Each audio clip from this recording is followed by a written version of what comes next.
Good evening, everyone. We are continuing now with our class on Swami Kriyananda's book in Divine Friendship. This book is section by section, and tonight we're shifting over into the section called Writing. The section prior to that was Avatar, so it's nothing. The book is nothing if not varied. We'll start with a prayer, a few minutes of meditation, and then we'll begin the discussion. So let's pray together. Heavenly Father, Divine Mother, friend, beloved God, Jesus Christ, Babaji Krishna, Lahiri Mahashaya, Swami Sri Yukteswar, beloved Master Paramhansa Yogananda, saints of all religions, dearest friend Swami Kriyananda, humbly we bow to you all. Help us to open our hearts and minds to receive your guiding wisdom and our spirit to receive your infinite joy. Show us how to live in this world with deep attunement to your inward guidance, that everything we do will be as instruments of light, increasing the brightness of everyone's life that we touch, driving away the shadow. We are your children. Bless us, guide us. Help us to know that you are always with us. Om. Peace. Amen. Let's now meditate for just a few minutes. Om. Peace. Amen. All right, my friends. As I was saying before the prayer, we're switching sections again in Swami's book. And this section is on writing. And it actually goes on, let's see, it goes on for quite a few pages. Of course, writing would be something he'd have a lot to say about, wouldn't he? So, let's see where we are. I don't think it's really longer than any of the other sections, but it's very different because writing, it's 20 pages. Writing is, it's not what do you say? It's not a personal life crisis. It's a very specific skill. And I think it's going to be of widespread interest. I'll try to do my best to make it so, because it's about clear communication and thinking. It also really, I know from having read these letters, of course, before, it really tunes you in into how thoughtful Swamiji was about what he did. So here we go. The first letter here is dated October 12th, 1999, and it's simply the most important ingredients in writing. Swami's writing to a friend, and I have no idea to whom this letter was addressed. It might be helpful, since we're on the subject of writing, and since you yourself show real talent in this direction, if I shared one or two more thoughts on the subject. I mentioned the importance of trying to maintain an awareness of different people's interests, biases, and doubts. Of course, one can't address such a broad field deliberately without bogging down hopelessly in the intellect. One must above all be centered within, where there is a natural understanding, or at least an awareness, of the human condition in its vast variety. This can't come from study. It must come from within. So, there we have it. We're starting out with a real humdinger of a subtle idea. He starts by saying, I mentioned the importance, they must have had a conversation, of trying to maintain an awareness of different people's interests, biases, and doubts. In other words, you have to think about who you're writing to. But if you only are trying to answer them all systematically, he said, you get hopelessly bogged down in the intellect. Because you have this idea, and then you have to answer it with this one, and then this one needs an answer, and then this one.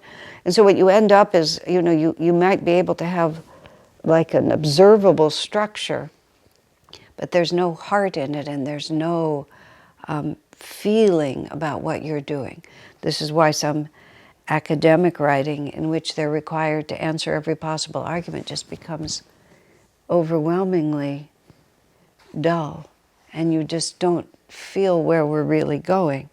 So he says this understanding of the vast differences in humanity, this is just an interesting point.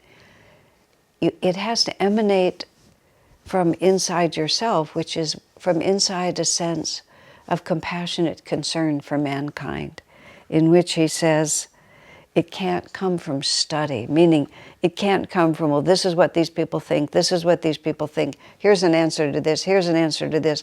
We're putting it all together.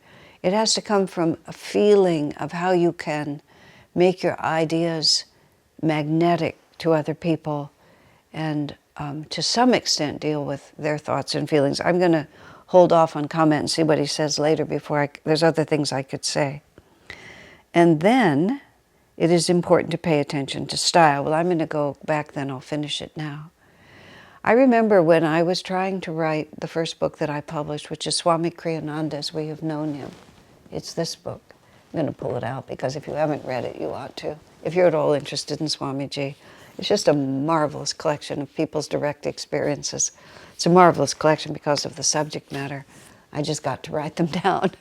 But it took me a number of years to write that book because I didn't know how to write. I knew how to put words together, but the fundamental ideas that Swami's talking about here, especially their doubts and biases. This book was written at the end of 12 years of litigation against Ananda. It had been a very tumultuous period. And I started writing it at that point. I didn't get it finished for a few more years. Not that the book was so big, but I just had trouble writing. But when I was writing it, I was conscious, when I was trying to write it and working unsuccessfully, I was always conscious of the people who didn't like Swami and what they would say to tear it down. And there was just no way I could say enough that would persuade them. And so everything I wrote was just this jumble of intellectual effort to answer the objections of other people. And the book just had no heart, it had no flow, it had no style, it really had no substance. In the end, it didn't exist because I would try and then I would erase and I would try and I would erase. But once I just sort of got inside myself, just as he says, and started writing from the center, and tried to sort of just say what I had to say in a clear, magnetic, non-defensive way, then it was easy. As when I was thinking of people's biases and doubts explicitly, I couldn't write at all because it was external instead of internal. I hope that communicates because it was a very important experience.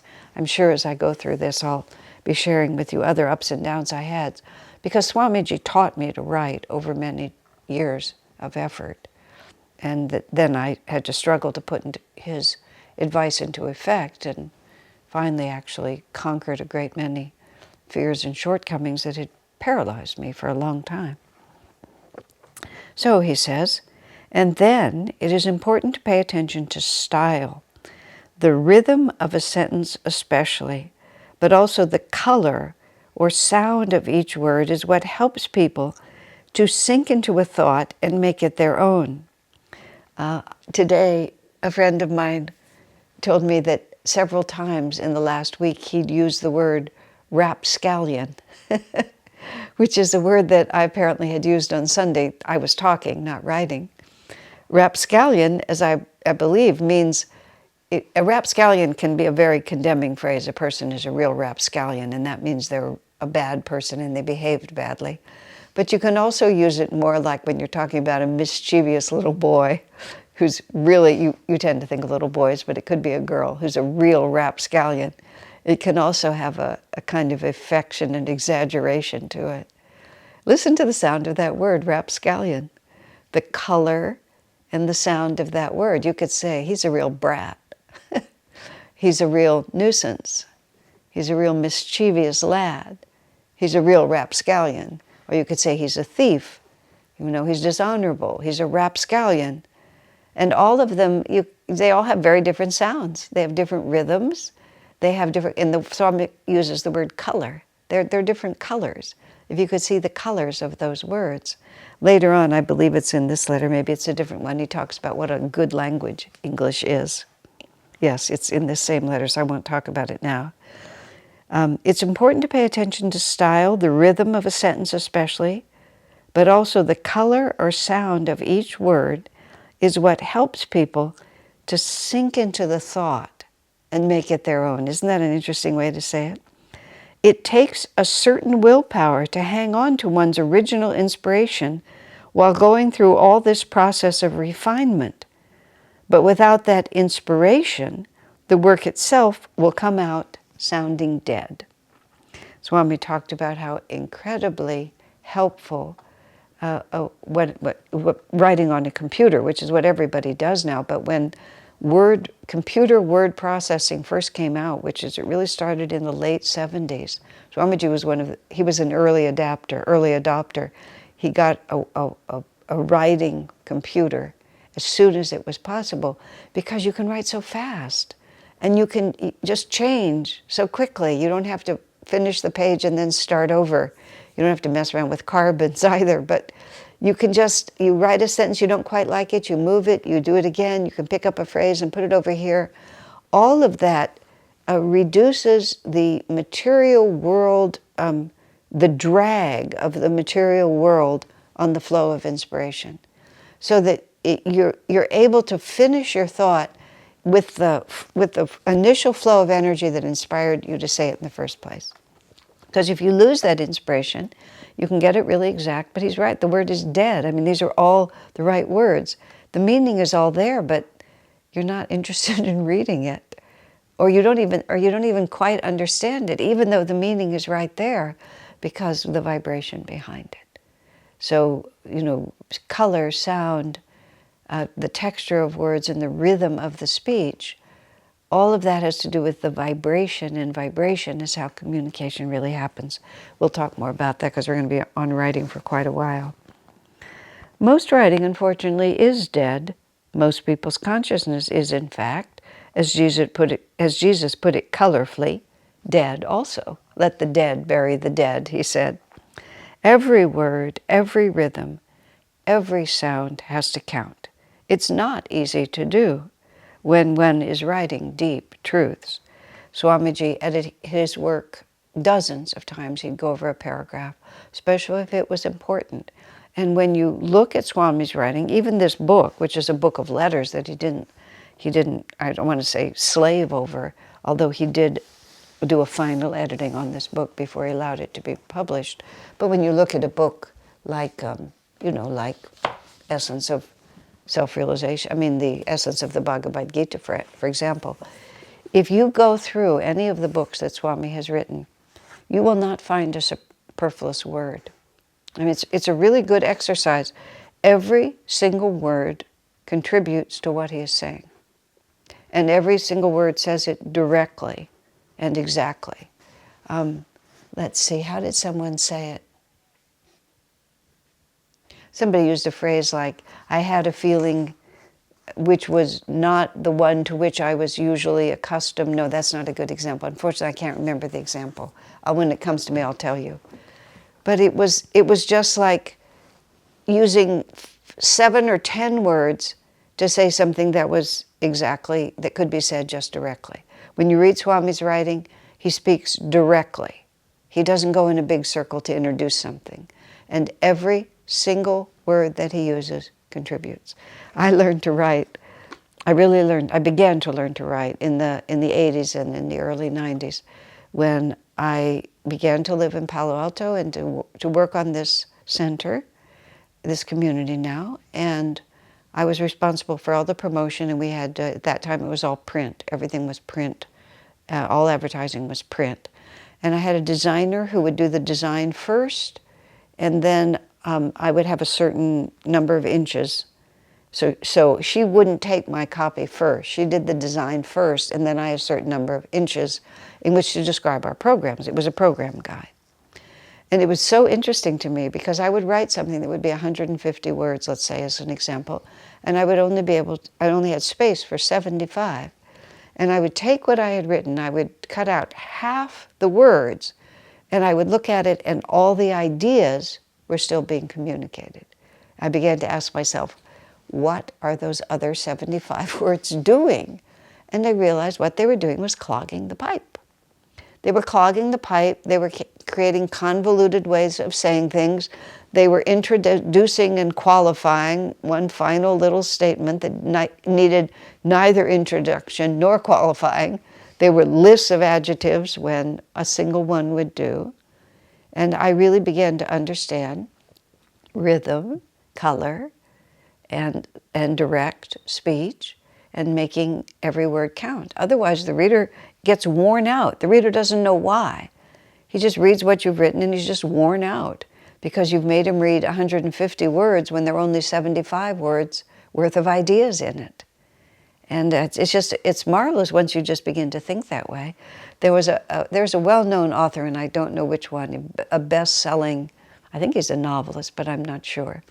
His father is not a very educated man, even though the writer is very educated, but he always reads his work aloud to his dad before he'll publish it.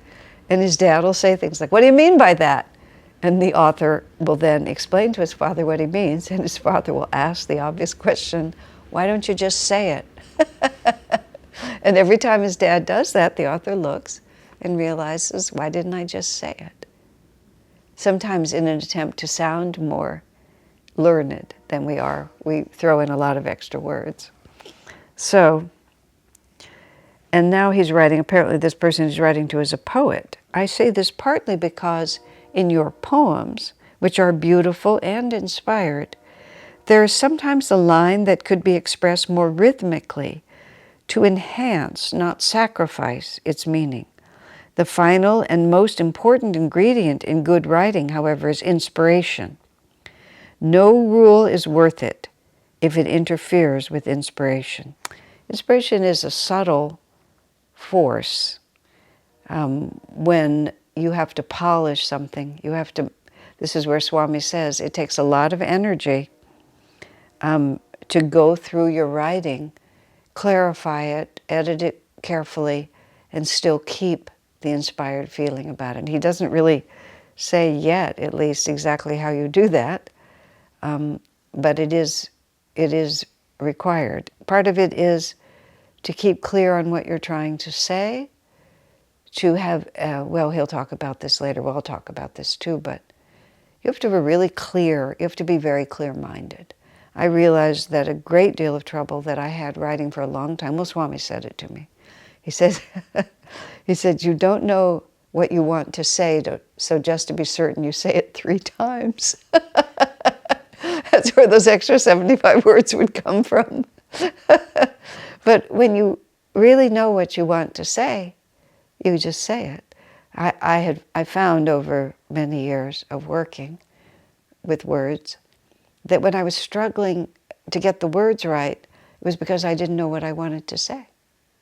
And so I was hoping that by just stringing a lot of words together, my idea would clarify itself. But I finally realized when that was happening, no amount of moving the words around would clarify it, because there was no clear, and I'll use the word inspiration, there was no inspiration behind it. Whereas if I know what I want to say, I have an inspired idea. I'm inspired to say this, and then I just say it. And so if we begin to lose inspiration, we also begin to forget what we're trying to say. And we begin to just change and change for the sake of changing, but the energy goes down instead of up. So, okay, every word, every rhythm has to count. That's what Swami says, it takes energy.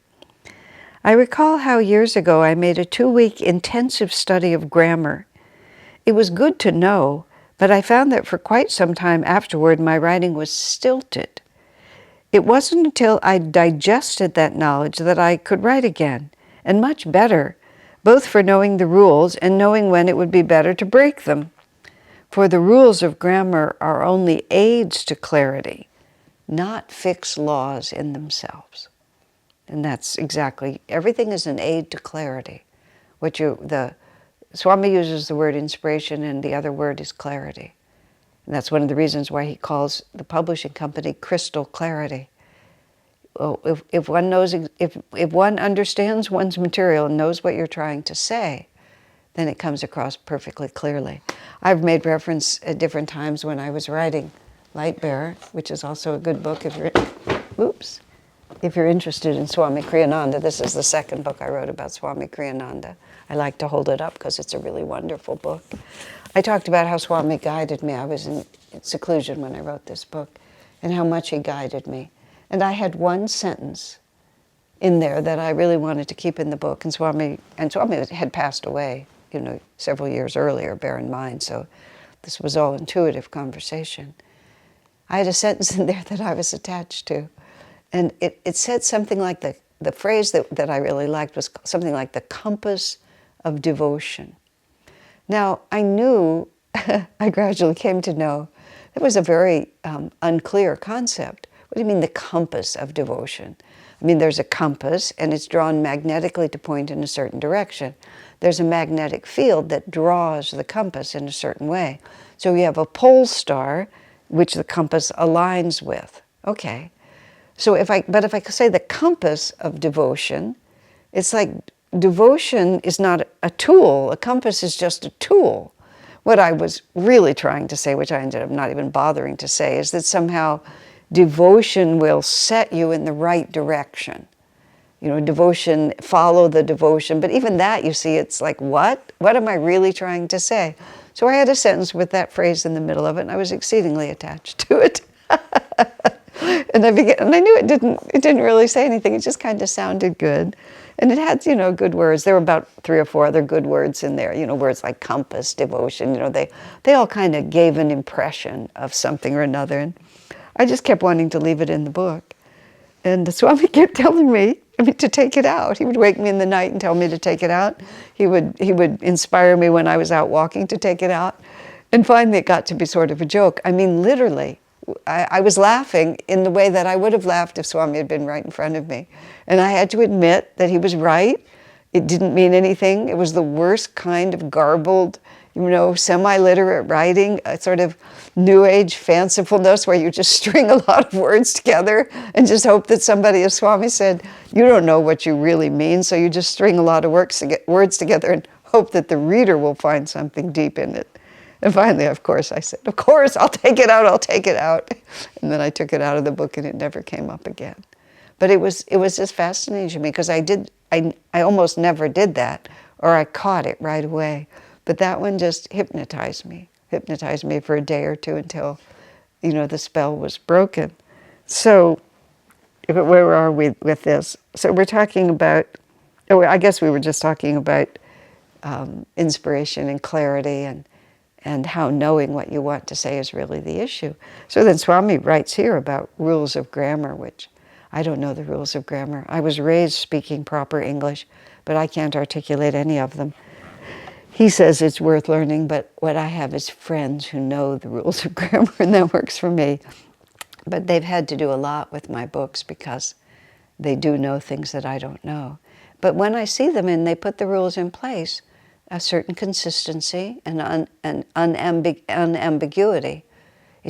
What you're doing, you see, if the writer does the work, then the reader can just move along and receive your inspiration. If the writer does not put out that much energy, the reader has to put out that energy. And in the effort to put out the energy, often they get bored, they get bogged down, or they get confused. And Swamiji requires a lot of energy to read, but it's not because the writing isn't crystal clear, it's because the concepts are so elevated that you have to really, and because also he doesn't waste any words. He doesn't give you any place where you can just flail around and not think. You have to be able to really stay with everything that he says. So moving on, Swami writes, English is a wonderful language to write in. Take a Romance language like French or Italian. You need to have composed a sentence in your mind, at least to some extent, before you even begin it, if only because an adjective must agree in gender with the noun you'll use later. English doesn't, for the most part, adjectives don't have gender. So you can start out, and then Swami said this in lots of places. He's speaking of writing, but he also has said it about lecturing. He's lectured in 5 or 6 or 7 different languages. I only speak English, so I'm just repeating what he says. But I do know from a tiny bit of studying Spanish, that if adjectives have to have gender, then you need to know where you're going when you start. And if you're talking or writing from inspiration, you don't always know where you're going when you start.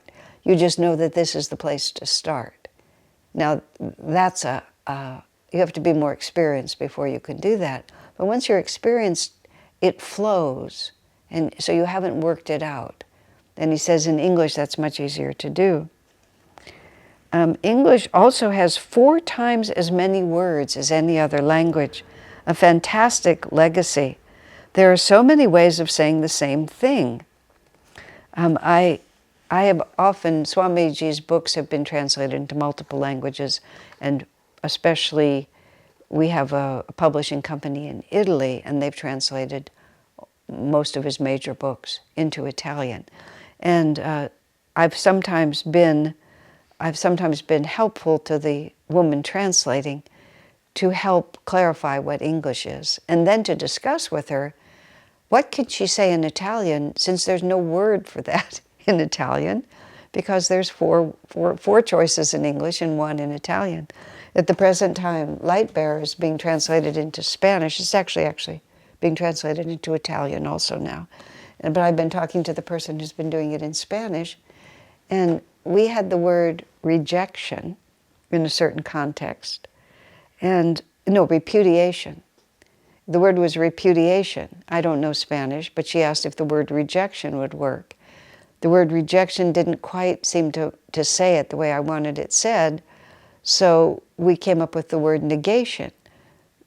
Repudiation, rejection, negation, all of those are, those are 3 different words that can all be essentially interchanged for each other. They have different nuances. And feel the word repudiation, listen to the sound of repudiation versus the sound negation. It's just, they're very, very different. So, I was working with her to even use an English word that had a real equivalent in Spanish. And then, of course, she's there in Spanish trying to work with the same thing Swami's talking about, which is color and sound and rhythm. So you see translation, Swami says there's an expression called to translate is to betray, or translation is treason, because it's very tricky. And when you have a good translator or a good translation, it makes all the difference. The people are in Germany, they're beginning to translate more, and all of these things come into play. It's very interesting when you think about translating, because here's all the ideas, but they're said in a completely different way. So the Italian translator is extremely gifted, and she's become extremely good. I don't say that the Spanish translator isn't. The Italian translator has been doing it for many years, and she's really learned how to just get the vibration, even when she changes languages. So Swami says, there's 4 times as many words in English as in any other language, which is a fantastic legacy. There are so many ways of saying the same thing. But even this fact must be brought under the control of inspiration. Otherwise, the mind gets hopelessly bogged down in uncertainties, such as, what is the best way to express this thought? Usually there is no best way. There is only the right way to express it here and now. Ultimately, this awareness has to come from within. It can't come from outward searching. That is why I rarely use a thesaurus. A thesaurus is a book that will give you antonyms and synonyms. If you have the word negation, you can look up negation and you'll find all the synonyms for it. He says he rarely uses it. Actually, I rarely use it also. I have a fairly large vocabulary of my own, but I have been known to. Well, I did when I was trying to help the translator, But I wasn't in the process of just writing it myself, because it slows you down and makes it intellectual. But it's not that he's never used it. It's only that he rarely uses it. Let me see. There was something here that I wanted to say. Oh, yes. When Swamiji wrote, I go back to my shelf here and pulling all these books off. When Swamiji wrote The Path, his autobiography, which he subsequently issued a somewhat revised edition, which he called The New Path, not because it was the second edition, but the adjective new he wanted to apply to the word path, because Master's path is a new expression and is a special dispensation. So he wanted people to understand that the spiritual path he was describing was new for a new age. But in any case, he would have called the first edition The New Path if he had thought about it. That's what I'm trying to say. So when he wrote The Path, he wrote it from 1974 to 1976. And it was the last book he wrote on an electric typewriter, because right after that, the word processing computers came in and he immediately got one. Those were the years that I worked for him as his secretary, and part of what I did for him as a secretary is that I typed his manuscript. Because Swami edited so much, he would type a page or a chapter or whatever he was working on, he would put it on a clipboard. He would sit with his clipboard with a pencil or a pen. Did he use a pencil? I think he usually used a pen, sometimes a pencil. He would write by hand. Or maybe he would use a pencil. Suddenly I'm trying to remember. In any case, there it was. I have a lot of sheets of his edited work, and I think it's almost all in pencil.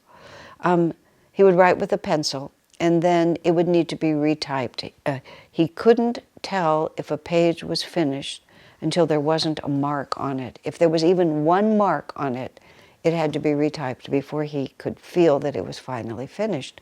And because he would go over a page many, many times, there was a great deal of manuscript typing. And when he started writing that book, and I was working for him, at first I offered to retype his pages for him. He was very reluctant at first, because he often did additional editing while he was typing. He also has a handwriting that's a bit of a scrawl, to use his own word, and so he was afraid that I wouldn't be able to read it. Then he was afraid that I would miss changes, all of which were valid concerns. But we discussed it for a little bit of time and decided that we would experiment, because the probability was that the net result would be a gain. And it turned out that it was. So I typed and retyped and typed and retyped that book. And when he had finished the first part of it, the first part one, which is, well, he'd actually finished the whole book, but he wanted to polish and finalize the first part. He went off to Hawaii for 3 weeks. Someone offered him an apartment, and I and a woman named Kalyani, who also worked with him in the same way that I did, we went with him. And, well, just to finish the whole story, this book was really the first major book that Swami wrote. He'd already written Out of the Labyrinth, but this was the book because it was his own spiritual search, which was satisfied by finding autobiography of a yogi and becoming a disciple of Master.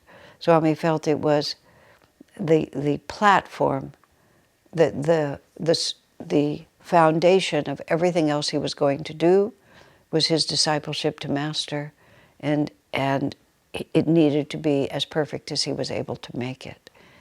Not that he was a sloucher about anything he wrote, but this had special importance. He often said at that time that his work for Master would not really begin until this book was published. Also, at the time, it was published in 1977. Well, even still, there's, disciples. It's not like we have a plethora of books by disciples about life with Master. We had almost no, I would dare say no, first-hand accounts. Just the disciples didn't write about their life. Durga Mata wrote a book that was published, a trilogy of divine love, a wonderful book. There's been since a few small books written, but in 1977 there was nothing. We had Autobiography of a Yogi, which was Master's account of his life, which was not really an account of who he was. So Swami goes to Hawaii for these 3 weeks to write this book in the summer of 76. Well, actually, it was much longer. 3 months is actually what am I saying? I stayed for 3 weeks. He was there for months, June, July, and August. Yeah, thought he couldn't have done that in three weeks. He was there for 3 months. But for the last 3 weeks or so, and Kalyani was there a little longer. He actually had us read the whole part 1, read it out loud to him. He wanted not only to see it, he wanted to hear it. So we read it aloud to him. He would sit in a chair or he would stretch out on the couch, concentrating hard but with his eyes closed. And then every time he heard something that didn't sound right to him, he would stop and work it out, and we would make a note on it. Well, somewhere in that process, Kalyani had some ideas. She was an English teacher and a very good writer. She had some ideas about how a certain major section could be improved. And so after Swamiji had retired for the night, Kalyani sat down and essentially rewrote several pages. And the next day, Swami looked at what she had done and commended her for it because it was good work. And then he made this reference. There's probably hundreds of ways that the same thoughts could be expressed. He said, and all of them would be valid. He said, what you have written here, which was Swami's story, is well done, but it's written, it has your vibration. He said, this book has to have my vibration. So I'm not going to accept any of your suggestions. It was very both diplomatic, but also very true. There was nothing wrong with what she did, and the reason she thought it should be rewritten is because it would be more the way she would want to say it, because it was her vibration, but it wasn't the way he wanted to say it. So this is the inspiration, the vibration, and that we can't say that I have to keep trying to find the best way to say it. I need to find the way to say it that is my voice. They talk about that in writing. This is my voice. When I sometimes, when I was writing Lightbearer especially, it took me a bit of time to find my voice, which is the way I was going to put this story across. It was very interesting because once I found that, it was, I won't say it was easy. Well, it was easy in the sense that all it took was concentrated effort. It wasn't like it was difficult to do, it just took a lot of energy to do it. Now, on one hand, you might call that difficult, but I didn't find that difficult. It was just a question, once I knew what I wanted to say. What was difficult, which took me some years to find, was what the voice was, what was the right voice for the book. Once that came to me, then it was just a question of following through. But it takes a lot of energy, as Swami says. Okay, let's go on. Another thing about English is its genius for brevity. Other languages almost force you to write circuitously. A French friend of mine told me, you simply can't write French the way you speak it. You have to follow the conventions. That means, for example, using the past perfect. Is that the name for it? Which no one ever uses when speaking. And I don't know what the past perfect is, so I don't even know how to say it. But apparently, and Swami had mentioned this before, in French, you can speak in a certain way, and then when you write, you have to speak in another way. Like the rules of grammar that guide English, there's rules for writing in French. I wonder, however, if this is merely convention, and thus something one can throw overboard if one wants to be clear rather than pompous. People in Italy have commented on my Italian writing style, which they enjoy and can follow better, but which is really just a departure from their conventional intellectual elaborateness. Still, the inflections themselves are an obstacle to an attractive, engaging, and uplifting rhythm. I'm not quite sure what he means, but it's the sound of Italian, whatever it might be. When let me just think about this for a second here. Let's see, what was I wanting to say?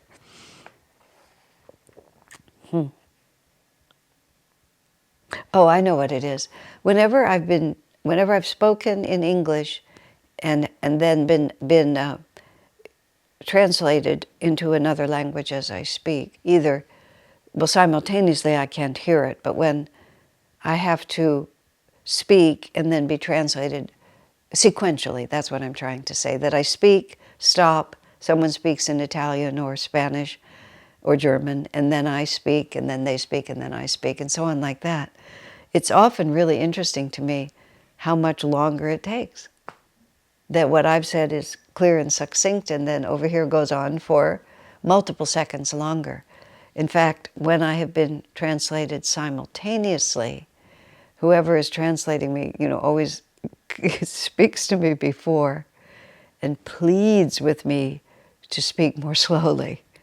And I do. I have to really become quite deliberate, not so slow as to bore the people who are listening to me in English, but slow enough so that the German speaker or the Italian speaker has enough time to get all the words in.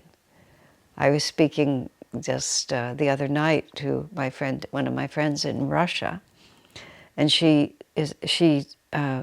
they, in their Ananda Russia group, they often have recordings, videos of people who are from America or sometimes from Europe who are speaking English or conceivably another language, but also English. And she will do a simultaneous translation. And she really enjoys my talks and listens to them really often, but she says she can rarely use them that way for two reasons. One, because Russian is longer, and there's just no way to keep up with me because I don't do them for translation. And the other reason is also because I use language a little bit in a peculiar manner sometimes. And I don't, my words are not always predictable, and it's a little tricky. And again, when I'm being translated, I try not to use peculiar ways of saying things or whimsical ways of saying things that don't easily translate. So all of that, Swami's very conscious of. And all of this is important because when you talk about the contrast of one language to another, it makes you more aware of what you're working with. It makes you more aware of the medium of language itself. And all of this is not like, you don't want this to be intellectual concepts that make you stilted and inhibited, but just like Swami said about the rules of grammar, you sort of integrate this reality and it just becomes a natural part of the style that you evolve over time. And yes, English can be very to the point. You can just say it. Again, I don't speak any other language, but I've traveled, so I listen to people, and you hear the rhythm, and you hear how long it takes people to say something, or if somebody's whispering in your ear what's being said. When you're going from the other language to English, you can often say it. I mean, they'll talk for a long time, and the English words are really few, and you'll just say it.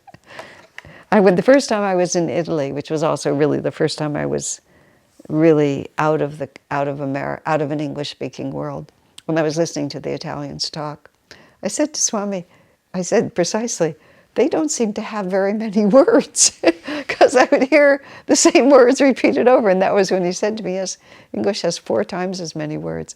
I mean, it's a terrible language to learn, apparently, because of all the ramifications. And also, English is quite egalitarian, or you might say colonialistic, in its willingness just to absorb words from other languages. I recently learned in India there's a very, very famous temple called the Jagannath Temple.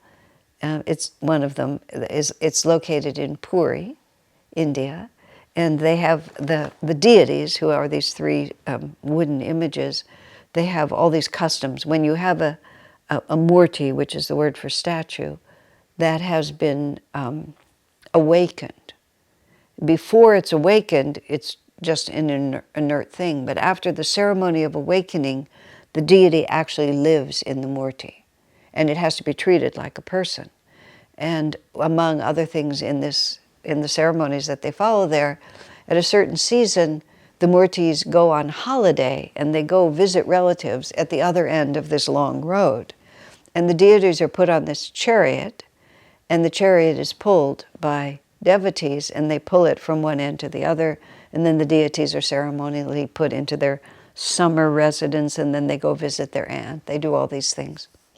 This is the Jagannath temple. Now this chariot is not like, the size of a car. This chariot is the size of like 3 railroad cars all put together, or 2 18-wheeler trucks. I mean, it's a gigantic thing, and there are dozens or even hundreds of people who pull it, and they pull it across through all these crowds, and it's a very powerful big thing. I was just working with this in my class about the life of Jesus, because Jesus spent 18 years, the lost years of Jesus were spent, most of them in India, and he went to the Jagannath temple in Puri. In the course of reading all of that, here's where I'm getting to. Juggernaut. The word juggernaut is from Jagannath, because this chariot just moves like a juggernaut, which is it accepts no obstacles, and it just plows its way through the crowd, and nothing can stop it. That's what a juggernaut is. So good old English, we have that word. Who would have ever thought of the carved wooden deities in Puri, India, as being, and the name of the Lord Jagannath, who is the Supreme Lord, actually being the source of a word for us. The word pajama also is from India. The word jungle is from India, because of course the English were in India for many years, and they picked up a whole lot of those words. It's marvelously fun. But English just, there's a word we haven't had before. There's a meaning we didn't know, and we'll just take it on. There's no council that determines.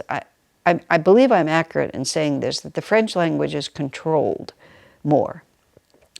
I believe this is true. There's more of a respected hierarchy that controls the language. But English is a free-for-all.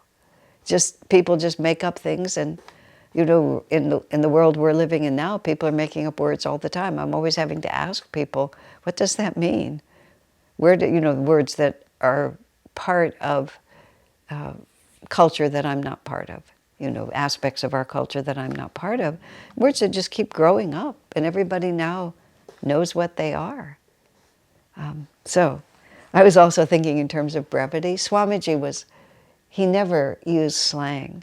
And when he did use slang, it was very interesting. Slang has a particular vibration. That's what the word slang, it implies something. It's slang. And it has a vibration. And it's not usually a very refined vibration. I don't mean that it's raunchy. It's just casual and not necessarily uplifted. So whenever Swami would use a slang word, it would just sound so incongruous coming out of his mouth.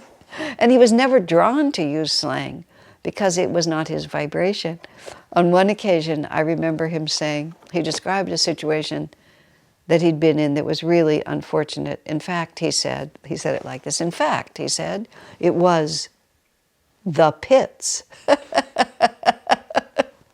don't even know if that word is still used, but it was very popular at the time. It was an awful experience, you would say. It was just the pits.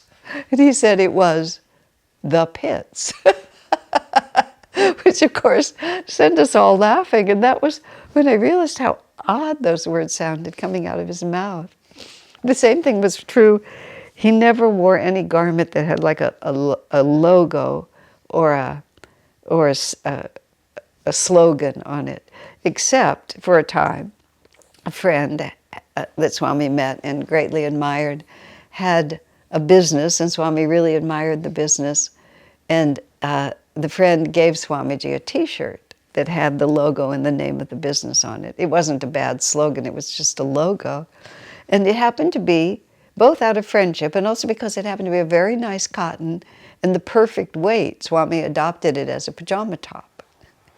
But every time he would walk around in the pajama top, which Swami would wake up early and start writing, and often he would write, he would meditate and he would start writing, and often it would be lunchtime or afternoon before he got around to actually getting out of his pajamas.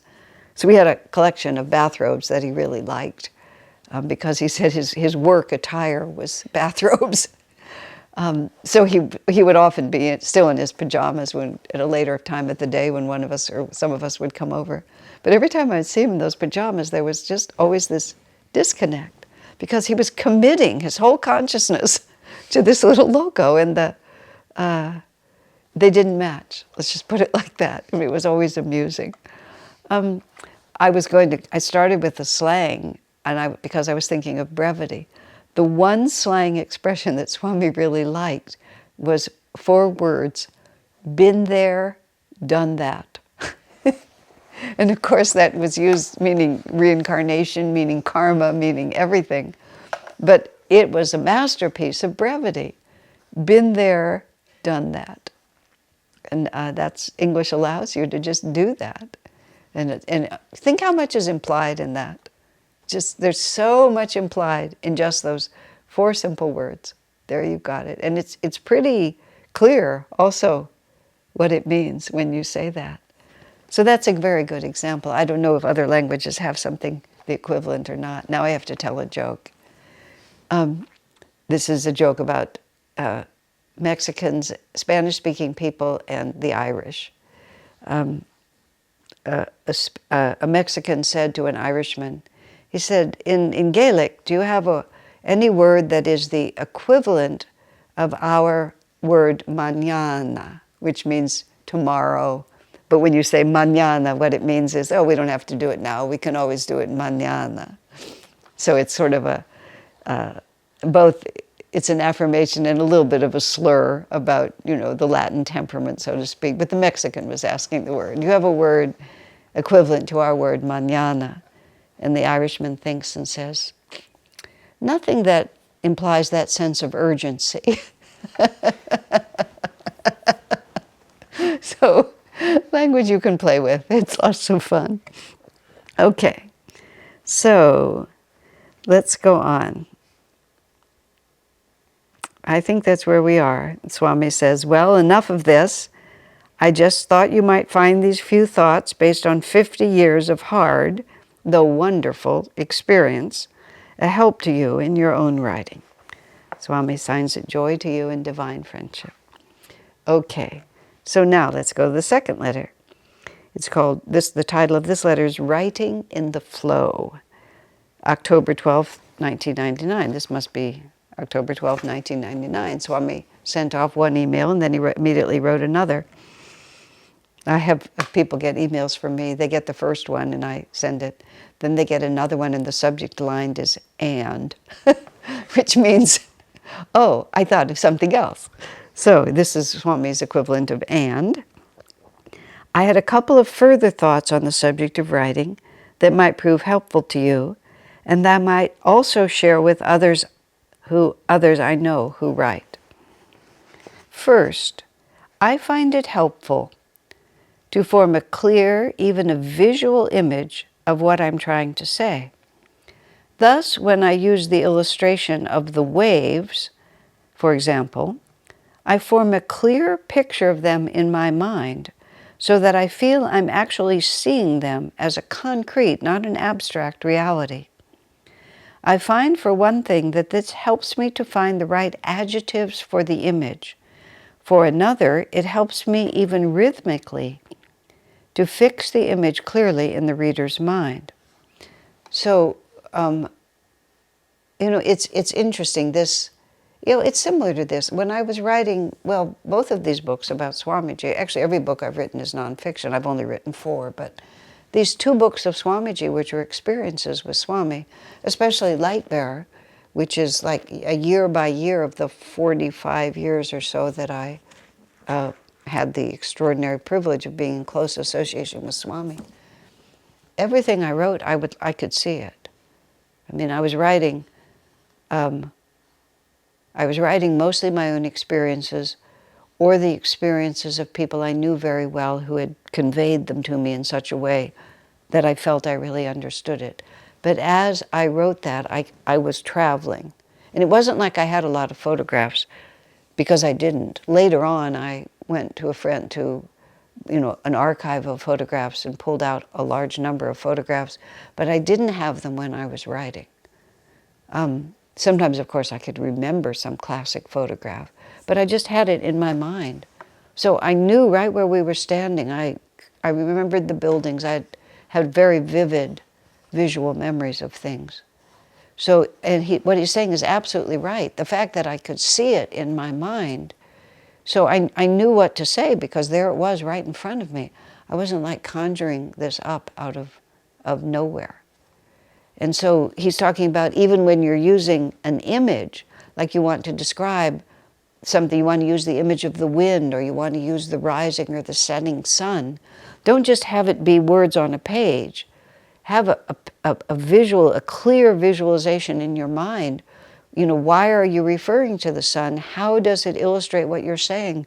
What kind of a sun is it? Is it coming up over a flat horizon? Or is what you want to say peeking through the pass on a mountain? If you're thinking of the moon, is it full? Is it half? Is it a small Shiva moon? Are there clouds in the sky? Can you see other stars? Because clarity, you see, clarity is everything. Clarity is what gives writing magnetism. Because, ultimately this is like a transfer, a thought transference through this rather, opaque medium of paper and words. So the more powerful your thought is, the more of it will be in your words. And if there's a visual element to what you're trying to convey, you need to know what it looks like. If you don't know what it looks like, how is the reader?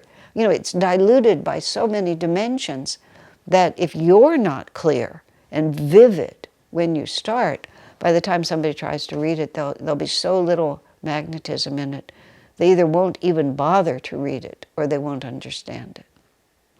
And then the energy is all worn out.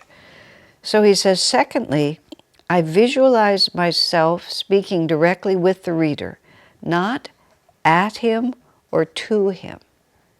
You understand the difference? When you speak at someone, or even to someone, and I see this a lot, I think about this a lot in verbal communication, but it's exactly the same in writing. Your attitude toward your reader is either magnetic or off-putting. And when you talk at someone, well, worst of all, when you talk at them, you're interested in your ideas. You're not really communicating. You're just expressing yourself, which is quite different than communicating. Expressing yourself is, I have something to say and I'm going to say it. Communicating is, I have something I would love for you to understand, and let me help you understand it. But that involves, you have to be relating with the person, because understanding is a fluid process. And even though there's nobody in the room but you, and you're just building your ideas, sentence by sentence all by yourself, if you're communicating with someone, then the inspiration of how to say it so they will understand it will come to you. If you're only talking to them or at them, then it's all just in your head, and you put it together the way you want it to sound, and it may have a certain logic to it, but it will lack vibrancy and magnetism. It will be a clear expression, but it won't necessarily be a dynamic communication. Okay? So let's go to, so I see him clearly in my mind's eye as neither masculine nor feminine, but simply human and a friend. That's a very important part of it. And a friend. I'll come back to that in a moment. I try to put myself in his mind and understand things from his point of view, with the idea of helping him to understand what I'm trying to say to him. Thus, my style itself is conversational rather than didactic. Okay, didactic means you declaim the ideas. Conversational is you're communicating. And this is the difference. When you're talking at someone, often you become didactic. If you think about this in conversation, you see people who do that. All of a sudden, they're lost in the power of their own logic and the persuasiveness of their own ideas, and they start talking at you, and you don't necessarily really want to listen. You might admire them for their brilliance. You might even, they can have many positive feelings, but wanting to listen is not necessarily one of them, or understanding is not necessarily one of them. He says, my style is conversation rather than didactic, but I don't try to use his style, meaning I don't try to become him. I don't try to cozy up to him and win him over by sounding like him.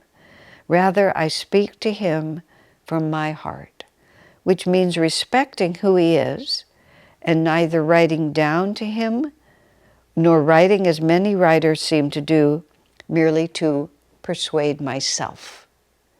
Most writing, in fact, seems rather a monologue rather than a dialogue.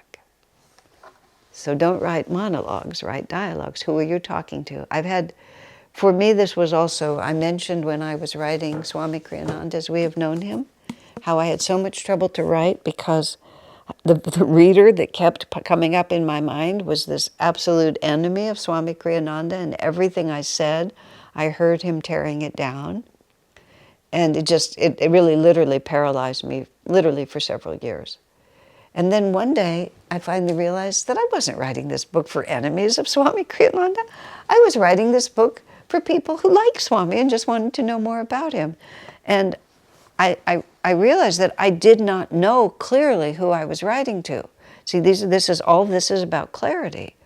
I knew who Swami was and I had an idea of what I wanted to say, but I didn't know who I was saying it to. And I kept trying to say it. I kept trying to persuade the most negative person who was completely unpersuadable, and he criticized everything I wrote. And so I could never get anywhere because he, my imaginary reader, was always tearing my book apart. And so I kept tearing my book apart. So I finally, after a long time of struggle, many months, I finally had to make a decision as to who I was writing for. And in a book like this, Devi published a biography of Swami before this one came out. And so this was the second, but this was only the second time anyone had ever written about Swami. And so, let me think what I was trying to say there. I lost the thought for just a moment. I had to decide who the book was for. Because, who am I writing for? And I made lots of decisions. It's like, this is not a book for someone who has no idea what a Swami is, has never heard of yoga, doesn't know anything about meditation, doesn't know anything about our path. That would be a good book to write, but it's not the book that I was going to write. The book I was going to write was to somebody who had some awareness of the spiritual path, some awareness of Master's path and the idea of disciples, and then I was going to tell them a lot more than they knew. But I wasn't going to try to start from the beginning and explain everything to them. I call him Swamiji. I don't call him Kriyananda. I call him Master. I don't call him Yogananda. I mean, those are the kinds of decisions you have to make. Now, those are the decisions you make when you know who you're talking to. If I was talking to a clerk in a store who, it's a whole different thing. So I actually, in this case, Swami was more advanced than I. He can have this sort of impersonal form called the reader. I actually thought of a very specific person who fit my criteria perfectly, who was very open, very enthusiastic, but not very knowledgeable, but quite interested in learning. It was a woman, and I actually wrote the book directly to her. And every time I started bogging down, I imagined that she was sitting in front of me and I was just telling her the story, because I wouldn't have had any trouble telling her the story. And that was also, you see, I found my voice. Because once I knew who I was talking to, I knew what the right voice was to use, the right vocabulary, the right emphasis. I knew how much explanation was enough. And a lot of times when I've tried to help people with their writing, I ask them the question, who is your reader?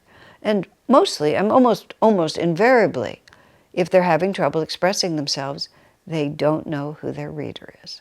So they're not really talking with anyone. They're talking at sort of this amorphous, undefined group. And therefore, there's no way to know what you're supposed to say because you're talking at people. It's just a monologue. It's very confusing. But as soon as you know who your reader is, however you define that, I no longer have to personify it quite so clearly. But when I wrote Light Bearer, by the time I wrote Light Bearer, once again, I made the decision and I knew exactly who I was writing to. I didn't have to personify it because by then I had integrated my voice. You know, it's what I called, it's a bhakti biography. And I sort of say that, you know, I'm not a journalist. I'm not trying to present all sides. I'm completely devoted to Swami Kriyananda. He's been the pole star of my whole life. But I didn't want to make it maudlin. I didn't want it to be treacly. I didn't want to just end every story by saying, "Isn't he wonderful?" And also, there was another principle that I had that was very important, which is the person illustrates the principle. So everything that's said has to have a principle behind it. That was especially true in this book. Because there were stories, some very good stories, some of my own, which I couldn't include because they were just, you know, they were unique experiences. And most of the time I could find the principle, but if I couldn't find the principle, I couldn't write the story. Because that's why I was writing it. Again, clarity. I was clear about what I was trying to do. I didn't want people just to say, there's a very popular biography, which I won't mention the name because there's no point in saying, you know, the weaknesses of somebody else's work, of a very well-known guru. It's a very good book. I really like the book. I've read it several times.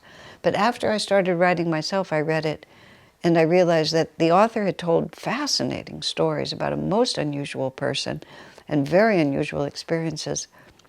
But there was very little effort made to translate those experiences into principles. So it's a remarkable tale about remarkable things, but it ends up personal about the disciple and personal about the guru, rather than principled, and I knew that wasn't what Swami wanted. Personality, of course, comes through, but you understand the personality in terms of principle. You see how clear all of this is? So that you know who you're talking to, why you're talking to them, and how best you can express it. I mean, Swami's summarizing here, but that's exactly what he's saying. So, Swami goes on to say, I found in public speaking also that an important help is to ask God beforehand, what do these people need to hear, rather than what do I want to say? Now that, you know, puts Swamiji in an entirely different category as a public speaker and as a teacher, and that's how he's really trained us. Now, a college professor has certain material he wants to put across. Not all, I'm just speaking in general, but they'll have a prepared lecture. And, you know, the first class of the semester, they'll deliver that lecture, and the second class, they'll deliver another lecture. And, you know, just sort of like, and this is the material, and of course, that's the atmosphere. And maybe even that could be done differently. But this is the material that I need to tell you because this is what you have to learn at this particular point. When Swami is going in to speak to an audience, and his entire purpose is to awaken their spiritual enthusiasm, to give them an experience of, to awaken their desire to draw closer to God. Even if the subject is, you know, this particular Yoga Sutra, the whole point of the Yoga Sutra, or the whole point of the Gita verse, is to awaken the spiritual hunger of the people that you're talking to. And whoever is in the room in that moment, it's entirely different. Everything is different. Even if it's the same group coming back day after day, you know, if time has passed, then their consciousness has shifted. If time has passed, your consciousness has shifted. But what do these people need to hear right at this time? And that's how he trains us to speak, which is why we usually, I mean, we may have some notes, but why we just deliver the inspiration of the moment rather than following the outline. Now, bear in mind, I've been doing this myself now for not quite 50 years, 40-some years. At the beginning, I had a lot more notes and a lot more outlines. You have to earn the right to cut loose, meaning you have to have something really behind you. Because if you don't, then you just flail about. Swami earned the right to cut loose. I want to see what else he says here. In that way, though I have to speak from my own understanding and not try merely to popularize my ideas, I can make them real to the present circumstances rather than express only the ideas that I've worked out beforehand. I find it helpful for this reason not to prepare my talks in advance. The same is true for my writing. I try to go with the flow rather than work out too carefully in advance what I intend to say. So now let me put this condition into both extemporaneous speaking and also what you might call extemporaneous writing. Swami says he doesn't work out too carefully in advance. How does he put it? Rather than work out too carefully in advance what I intend to say. What he means is he doesn't outline like this, but he's clear about what he wants to say. But let me go back and put this point in. One of the very first lecture tours that I went out on from Ananda Village would have been in the early 80s, and Shivani, who for the last 30 plus years has been living in Italy as one of our teachers there. She's a founding member of Ananda Village and a founding member of Ananda in Europe. And she and I were two, not the only ones, but we were two of the primary public speakers for Ananda at the meditation retreat and also traveling out from the village, from the retreat, and just setting up public venues and speaking. So she and I and a musician, I always traveled with someone who could sing and play Swami's music. I would jokingly say in a 4-minute song, they could accomplish what it took me an hour and a half to accomplish. So we always had someone there to sing Swami songs. And so she and I had a 6-week lecture tour, and we were both at the beginning of what has turned out to be our life's work. Shivani always had a special interest in Master's healing techniques. I had no particular interest in them, although a little bit, but not like her. And she was also very, very good at it. So I just really didn't bother. I was not inclined to study that field, and she had it covered, so I didn't. And I don't remember what my subjects were, but the healing was hers. And we had this 6-week series of programs traveling to, 10 or 12 cities maybe during that period of time, from California up to Washington, through Oregon. And we would stay in a city for a little while, and we would generally alternate. She would do some classes on healing, I would do other classes. We would take turns. We didn't share the podium. We took turns. We shared the tour, but not the podium. And then, just not very long into the trip, like 7 or 8 days, her husband Arjuna, who was a contractor, had this big contract. He was actually building a temple for some ashram group down in Santa Cruz. I think it was a temple, or it might have been a business warehouse. I'm not sure which it was. And somehow he ran into trouble on that project. And she worked with him in that business also. And he called her, and she just said, I have to leave this tour. I really have to go help him. He's at a critical point, and I've got to help him through this. So she just left. And so I had to finish the tour, and I had all these programs scheduled on Master's healing techniques. And Shivani sort of left me all her notes and all her ideas, which, even though we're best friends, we're just very different. So I couldn't really understand her notes. Even though I read them, I couldn't capture the thread. And I wasn't entirely ignorant about healing, but nor was I that knowledgeable. And so the first class that I had to give on her topic, it was an amazing experience to me about how intuition works and how you have to have, your intuition relies also on your previous hard work, is the way I would put it. Because I believe we were in Longview, Washington, at this little sort of chapel room of some kind. It wasn't a large audience. I started talking extemporaneously about healing. I had an outline. I had some idea of where I was going. But I was just talking like this. And I have a lot of intuition. When I'm speaking, I can feel people's thoughts. I don't mean that I don't see little cartoon balloons above their heads, but I can flow with the energy of the room. I would put it like that. So I'm talking about this particular subject, and I feel that like the room wants to know all these other things about what I'm talking about. And just while I'm speaking, I sort of like inwardly have to say to this psychic force, I'm sorry, this is all I know.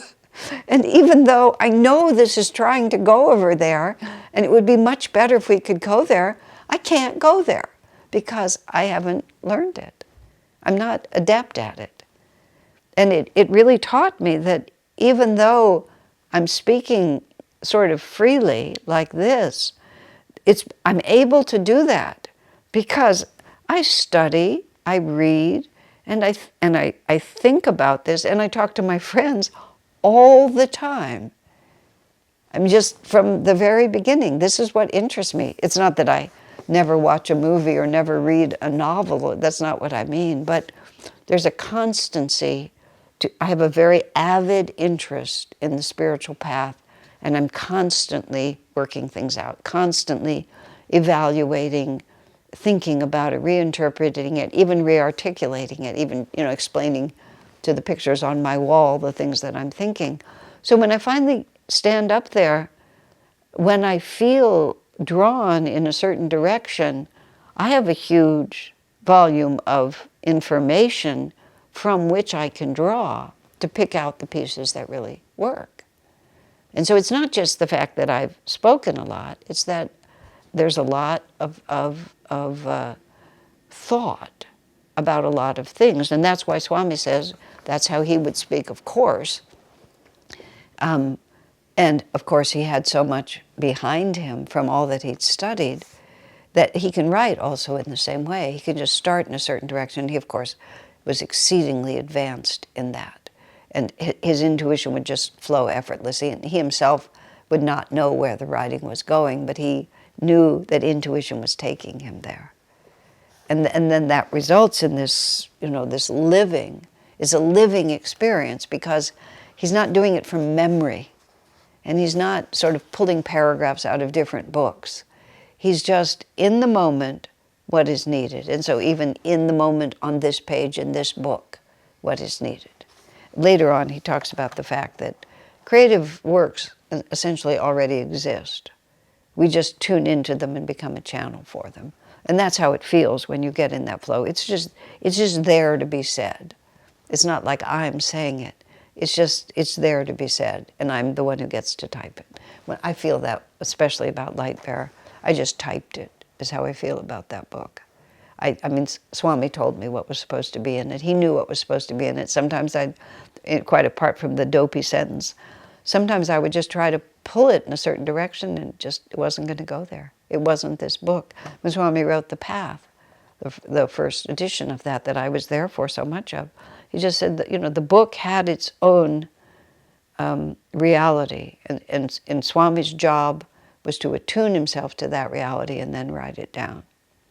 And many things that he thought would go in the book never got in the book because they weren't, the book already existed, and he had to just find it. So, let's see. So now then Swami changes the last paragraph here, which is the last thing I'll read. As for your comments on hope for a better world, your suggestion was a good idea. But the point I'm making goes beyond that, and I don't think it would be helped by giving an exhaustive picture of all possible attitudes. So whatever it was, is the man felt that there was more that could be said about something that Swami brought up. And of course, you have to also know what to leave out. I don't think the book will be helped by giving an exhaustive list of all the possibilities. So sometimes you just pass over things, and yes, there's much more that could be said, but your main flow of inspiration gets bogged down when you try to cover too many bases. So I prefer to make a point than pass on. In this, I'm very unlike the German philosophers who like to pound their ideas like nails into the wall of whatever building they're constructing. What I try to do is write seminally, that's the word Swami uses, so that others can come along and expand on the ideas. And that way I involve them rather than, again, like the Germans, beating them into submission. Well, you see, I've been sitting here for weeks, and this is only one book in one class of 25 years of doing this, where I read a paragraph of what Swami wrote, and then I can sometimes talk for a whole hour about the paragraph, because it's exactly what he says. It's seminal. And so seminal means that it has the power, it has the power in it. It's the essence of the idea. And there's so many ramifications that can be drawn from that, but they all begin with that, they all come from that origin point. And Swami uses the German philosophers as the example where the author himself draws out every single idea and traces it down to the end. So all the reader can do is memorize. What Swami wants you to do is to stop and think, that's a very interesting idea. And then when you're really tuned into his writing, it happens just exactly as it happens when I'm talking here. There's a whole cascade of inspirations that come to you. They're all triggered by the seminal idea that Swami offered you, but he himself did not trace them all out. And see, the difference then is that the understanding comes out of the reader's own heart and mind. And so the ideas that you gain from what Swami has written actually become your own ideas in your own words with your own feeling, catalyzed, triggered by what he said, but not confined by what he said. I often feel that Swami's writing is like he walks across the top of the mountain, and what he says about the top of the mountain implies what the path is like from the valley up to the top of the mountain, but he doesn't describe it. But when you're standing there with him and you get the essence of what he said, then all of a sudden the whole valley, the whole path opens up. And especially since most of the time we're standing on the valley floor, hearing him speak from the top of the mountain, when he tells you the essence of what that mountaintop is like, then the path opens up in front of you. And because it's been awakened from within us rather than imposed on us, it really becomes ours.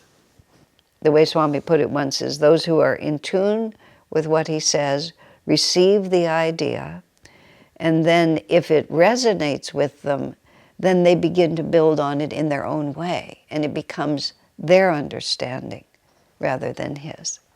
You see how powerful that is, and how deliberate and how different it is than other ways of doing things. So Swami's talking about writing and speaking because we're just talking about words. And that's all we're going to talk about tonight. So thank you very much. God bless you.